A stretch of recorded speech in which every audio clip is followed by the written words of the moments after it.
Hi வணக்கம். இன்றைக்கி பார்த்தீங்கன்னா அழகழகை சீரியல் இன்றைக்கான எபிசோடு தாங்க பார்க்க போகிறோம். அதுக்கு முன்னாடி என்னோட சேனலை சப்ஸ்கிரைப் பண்ணி வச்சுக்கோங்க. வாங்க கதைக்குள்ளே போகலாம்.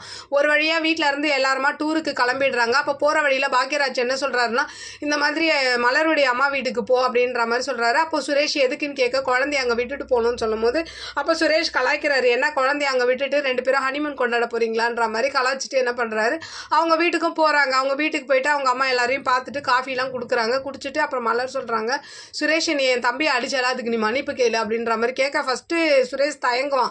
அதுக்கப்புறம் மன்னிப்பு கேட்டுடுறான். சரி அந்த கார்த்திக்கும் அவங்க தம்பி என்ன பண்ணுறாரு, சரி பரவாயில்ல அப்படின்ற மாதிரி விட்டுறாரு. அங்கேருந்து பாப்பாவை விட்டுட்டு எல்லாரும் ஒட்டு மொத்தமாக சரி போகிற வழியில் ஒரு ஹோட்டலில் சாப்பிட்டு போகலான்னு சொல்லிட்டு வண்டியை நிறுத்துறாங்க. அப்போ பார்த்தீங்கன்னா தங்கராஜ் ரேவதியும் வராங்க. வந்ததுக்கப்புறம் மலர் கேட்பாங்க, எப்படி இருக்கீங்க என்ன அப்படின்னு கேட்டால் அவர் வாயே திறக்க மாட்டார். அப்போ மதி கேட்குறாங்க, எதுக்கு அவர் உங்ககிட்ட பேச மாட்டாரா அப்படின்னு கேட்கும்போது அப்போ மலர் நடந்ததெல்லாம் சொல்கிறாங்க. இந்த மாதிரி நாங்கள் லவ் மேரேஜ் பண்ணிட்டோம், அந்த வருத்தத்தில் அவங்க தங்கச்சி இறந்துட்டாங்க அப்படின்ற மாதிரி சொல்ல, அதனால தான் அந்த வீட்டில் வந்து அவருக்கு அவ்வளோ மரியாதை, அதனால் அவர் என்கிட்ட பேச மாட்டார்னு எல்லாம் உண்மையும் சொல்லும் போது அப்படியே மதி ஒரு மாதிரி பார்க்குறாங்க. அப்புறம் ரேவதியும் சொல்கிறாங்க, என்ன பண்ணுறது 2 பிள்ளைங்களாயிடுச்சு, நானும் அப்படியே வாழ்க்கை போயிட்டுருக்குதுன்ற மாதிரி விரக்தியாக சொல்லிட்டு இருக்கும்போது அங்கேருந்து தங்கராஜ் பார்த்துட்டு, எங்கன்னா உங்கள் அக்கா என்னை கண்டுக்கிறாளா அப்படின்ற மாதிரி கேட்கும் போது சுரேஷ் கிட்ட இது என்ன வீடா அப்படின்ற மாதிரி இது பண்ணுவார். அப்படியே இன்னைக்கான எபிசோடு முடியுது.